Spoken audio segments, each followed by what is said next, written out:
We've just been down to the vegetable garden here, Mid Norfolk Farm.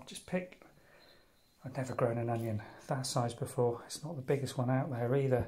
What a beauty, absolutely fine condition. I'm going to have to lift them soon and start drying them off, I think, because they're just not starting to brown off at all with the summer we're having. These golden beetroot have been a fantastic success. Some of the lighter ones have got beautiful rings, white and red rings inside. Fantastic, great big beet again. Courgettes just keep coming. Perennial rocket, cos lettuces coming off the vegetable garden daily.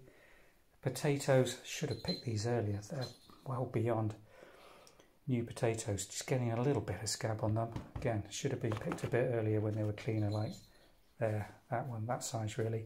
But again, the water and the rain just got away from us. Green beans, massive crop, just doing so well. And the length of some of these, just look at that, still tender, no stringiness in them at all, growing really fast. What a fantastic trip down to the vegetable garden. Coming back with this lot on a daily basis is a lovely thing to be able to do.